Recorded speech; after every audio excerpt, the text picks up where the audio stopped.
53. In creation, there are the stations of contingency, multiplication, and of being affected. Whatever is created is contingent, for its existence is not necessary and absolute. It is not unique or peerless, for it is something to be acted upon. This requires the position of necessity, oneness, and agency.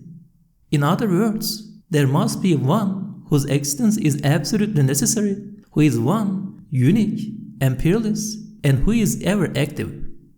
54. We see that each thing continually moves toward its particular point of perfection. When it reaches perfection, it acquires stability and steadiness. Perfection requires stability and constancy. The existence of whatever exists is by perfection, and the perfection of whatever is perfect is by constancy.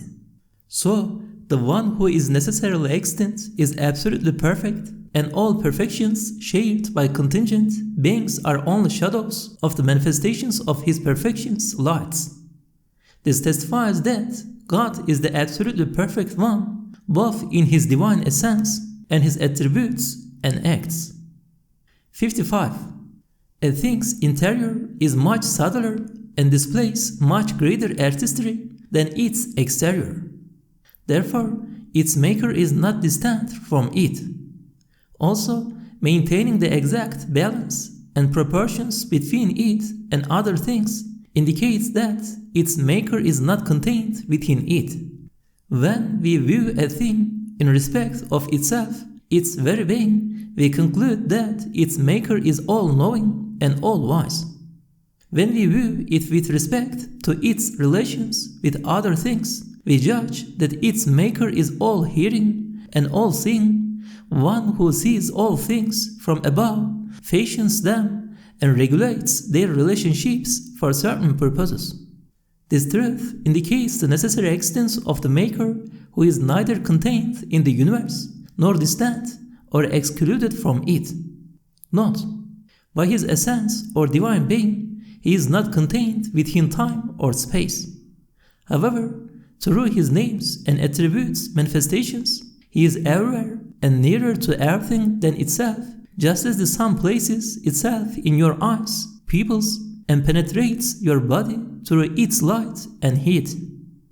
He is the most inward of the inward, the most high of the high. He sees one thing and all things simultaneously. These truths form one composite truth, showing that this universe has one owner, ruler, and sustainer whose existence is absolutely necessary.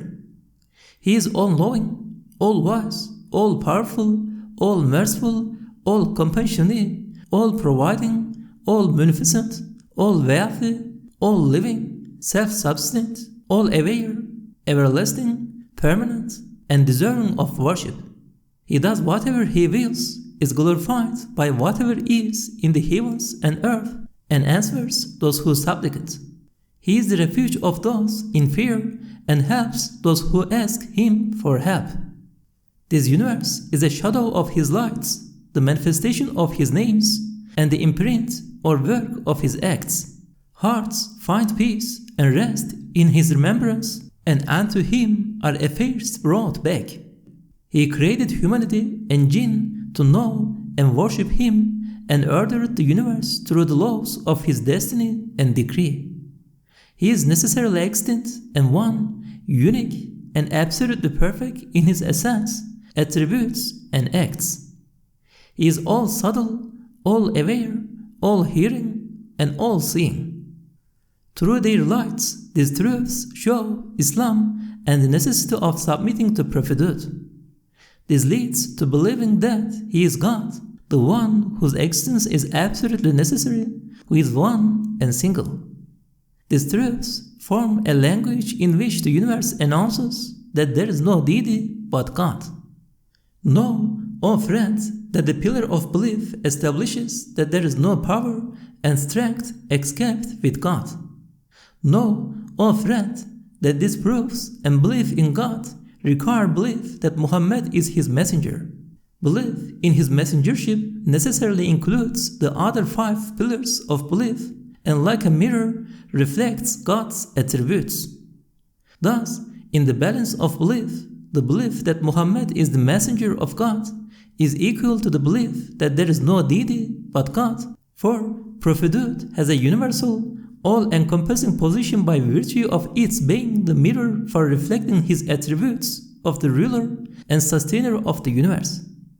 The relation of sainthood to prophethood is like that of God being the Lord of the worlds to his being the Lord of one person, like that of his supreme throne to a believer's heart, or like the prophet's ascension to the realms beyond all heavens to a believer's ascension while in the prayer. And note, know, O friend, that the point we have so far discussed is like a center around which we have drawn a circle through our arguments. Each point on the circumference looks toward the center. Between the points there is a solidarity that removes the weakness of some among them. The entire argument produces a conviction that adds to the light of Islam, contributes to submission to prophethood, and then to belief. The various arguments are sources from which this conviction originates. The proofs for God's existence and unity, prophethood, and other pillars of belief are not restricted to those mentioned. There are innumerable other arguments supporting the truth of Islam, which is based on God's existence and unity, and corroborating prophethood and the prophethood of Muhammad, upon whom be peace and blessings. If an argument seems to us as weak, we should refer to the arguments as a whole and consider them from the viewpoint of the result to be filtered from them. Know, O friend, that as some individual arguments are like water, air, or light, we should consider them comprehensively and carefully so they do not slip through our fingers. Two types of viewpoints. Know, O friend, that to acquire knowledge of an elaborate, fruit-bearing tree's life, benefit, and strength, people look at it in two ways: from its roots upward, and from its fruits downward. The first way is better and leads to correct conclusions, while the second is defective and leads to misconceptions, especially as a tree may not yield good fruits every year. In the same way, the tree of Islam is rooted in the heavens, while its branches spread throughout the world of multiplicity. To acquire knowledge of it, we can approach it from two viewpoints. In addition, there are two ways into its sphere. The first viewpoint is from its roots. If we do this successfully, we will see that it originates in a massive pool whose source is perfectly pure, divine revelation. This pool continuously increases in water through the signs joining it from the outer world and each person's inner world. Its roots derive their nourishment from this pool. To prove the life of a single fruit, it is enough to establish the tree's fruitfulness and vigor, as there is a basic connection between the roots and each fruit. However, while the roots, trunk, branches are sound and there are numerous sound fruits, one single fruit disappearing or being rotten does not mean that the tree is unproductive. In addition, the source from which the tree derives its vigor is a guarantee of its continued life. If those holding this correct viewpoint see one dead fruit in the tree, they will attribute it to external factors. This is a sound and correct viewpoint. May God provide us with it and hold us firmly to it. The second viewpoint is the origin of misguidance and difficulty. People with this view look at the tree from its fruits and with the intention of criticizing it. Since the same connection among the fruits as that between the tree's roots and each of its fruits does not exist, they have to examine and test the fruits one by one to judge the tree. Also, they cannot see how the roots carry life to the fruits. If they see a dead fruit, they might conclude that the whole tree is dead. May God save us from holding such a viewpoint. Conclusion: about 4 diseases. First disease, despair. Know, O friend, that those who fear the punishment of hell and cannot fulfill their duty of servitude to God desire the non-existence of punishment and an argument against it. When they see signs that seem to confirm such an argument, they begin to be recruited by devils into their religions. If you are in such a state, give a sincere and attentive ear to the following Qur'anic verse. Report to them what I say, O my servants who have transgressed against their own selves. Do not despair of God's mercy. Surely, God forgives all sins, for He is the all-forgiving, the most compassionate. Second disease, self-admiration due to good deeds. When despair causes us to look for support against hell's punishment, we look at our good deeds and deviate into self-admiration. In reality, we have no right to own our good deeds. Also, you have no right to claim ownership of your body, for you neither created it nor found it on the way, and it is neither the result of blind chance nor the product of lifeless causes.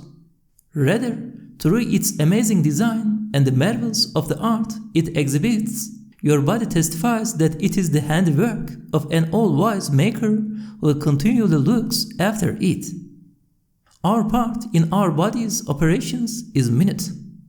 Although humanity is the noblest cause and has the most comprehensive willpower among creation, the amount of free will we exercise is quite small. The area for freedom of action is, despite its apparent comprehensiveness, very narrow. If reason cannot control such a faculty as imagination, how can other faculties be considered within the realm of human free will? How can anyone take personal pride in them? Furthermore, many things work for or against us. Although we might be unaware of many of them, they evidently serve many deliberate purposes. This means that the one who causes them to occur is an all-hearing, all-seeing one with infinite consciousness and not the individual or other deaf and blind causes. Thus, there is no reason to claim personal ownership of good deeds, for one's share in them is quite limited. We are rather susceptible to the faults and defects engendered by misusing our free will. Such misuse changes the quality of the virtues pouring into the world due to the incessant manifestations of divine perfections. Your body, your dwelling place, is a free lawn in which you are a guest. Good deeds are gifts that the Almighty enables us to do. Sin and evil are the results of misused willpower. So, say, He owns all things in the universe, to Him is all praise, and there is no power and strength except with Him. Third disease, vanity.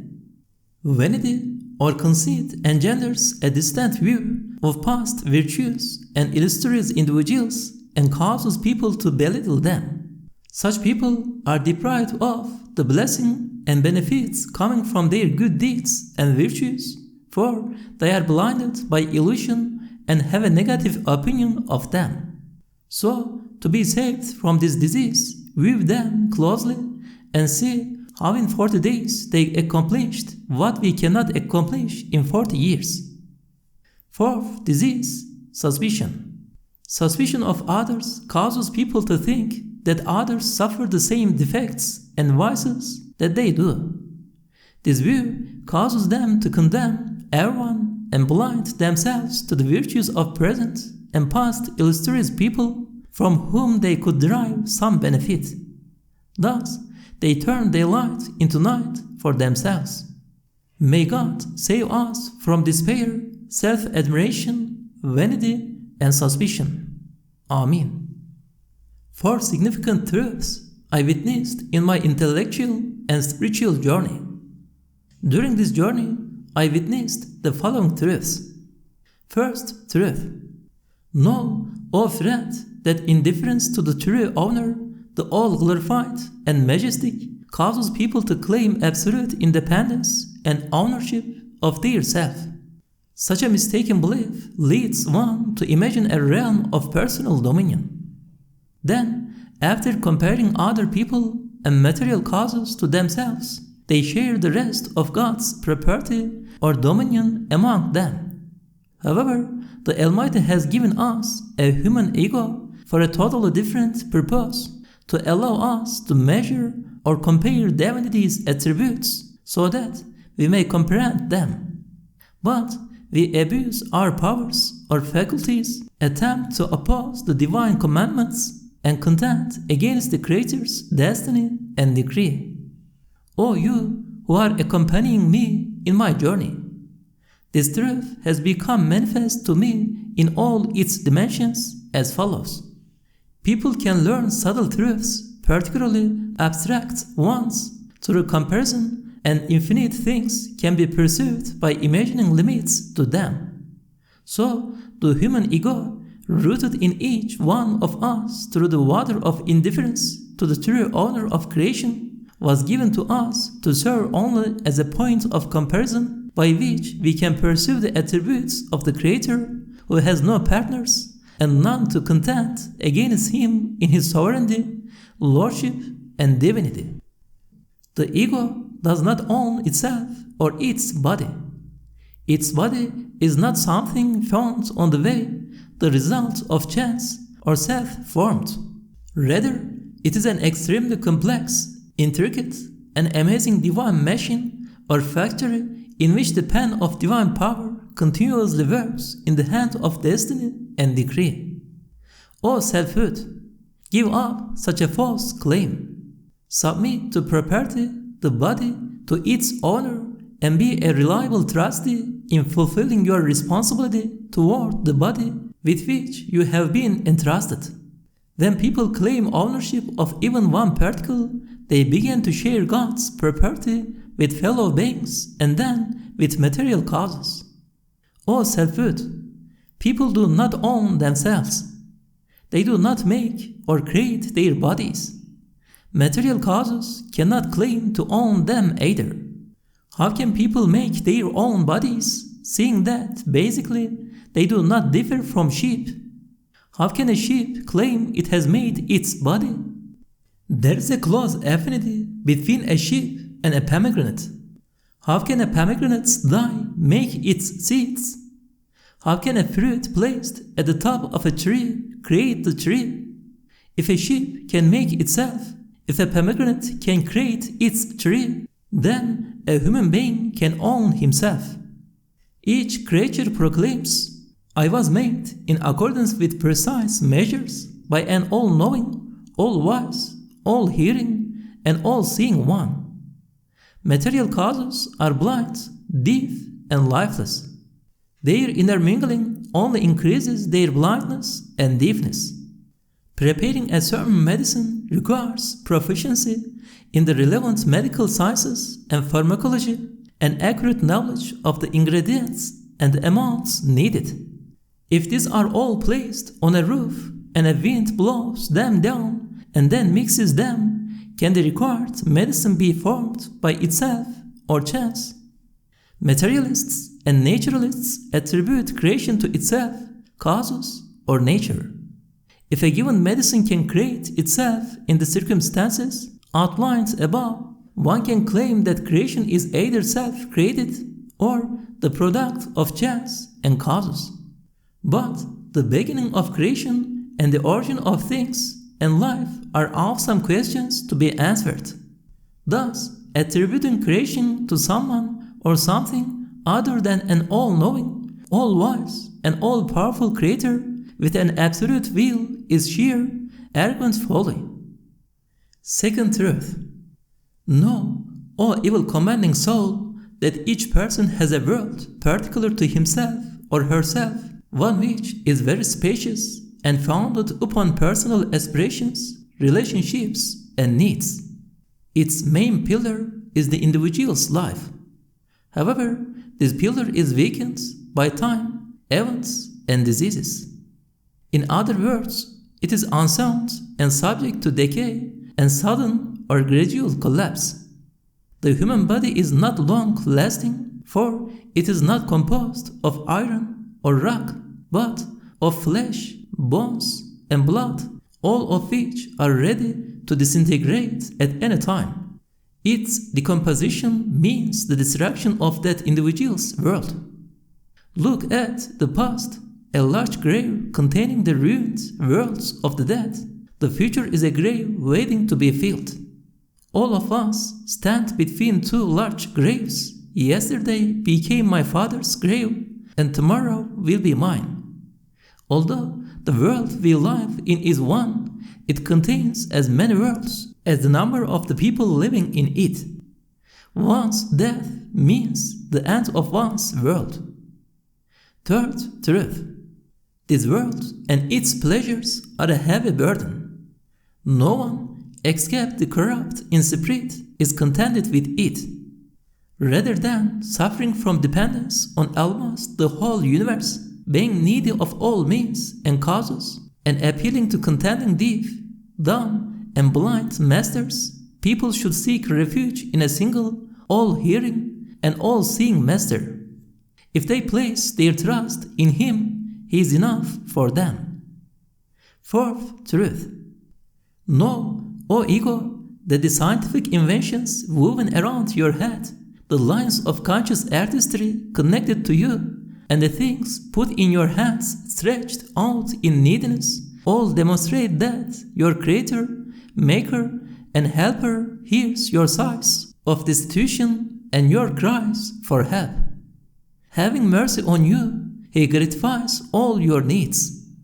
Seeing that the Creator and Maker answers your tiniest cell's calls for help, why should He, the all-hearing, all-seeing, not answer your call for help? O spacious cell called ego, or selfhood, and built up of lesser cells, say, O God, O Lord, O my Creator, O my Fashioner, O my Owner, O my Master, O my Guardian. Yours is the dominion of all things, and to you is all praise. I am a guest in this body, your property that you have entrusted to me. O selfhood, why do you claim to own that which you will never own? Give up this false claim that throws you into acute pain. Consider the emotions of pity and affection which are among the spirit's exhilarating embellishments. If they were left to your pretended ownership, they would harm and torment the spirit. For example, the misfortune and calamity striking you or others would cause you to remain in continual pain and go so far as to blame destiny for them. However, when you see a soldier who has lost his horse, or whose residence has been burnt down by mistake working directly under a king, you do not feel much pity for the soldier. If you consider that both the horse and residence belong to the king, you will see that their disappearance does not cause a significant decrease in his property. Nor does the soldier worry about it. Indeed, inasmuch as he is poor, it is highly probable that out of pity the king will compensate his losses with something better. In the same way, God is the all-compassionate and always treats his servants with utmost compassion. Therefore, compassion for creatures as creatures of God exhilarates the spirit. By contrast, pity arising from supposing that everything owns itself continually suffocates and distresses the spirit. One with a sound viewpoint based on belief in divine unity sees every living being's body as resembling a hired captain on a king's ship being controlled by that king who controls his property as he wills. This viewpoint does not allow one to see an ant or a honeybee as contending with attacking causes. Rather, according to it, the ant controls an earthly vehicle while the other controls an aircraft, the reins of which are in the hands of the power of an all-powerful one. Causes do not have much weight in the sight of either animal, which depends on the true owner of all things. by saying, "Surely we are gods, and surely we are returning to Him."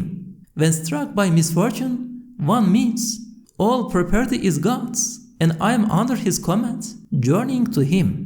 My relation with my body, which is His property, is like that of a soldier holding something belonging to the king.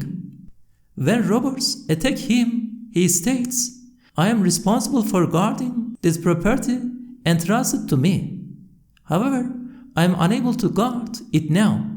Like this property, I also belong to the king and am going to him."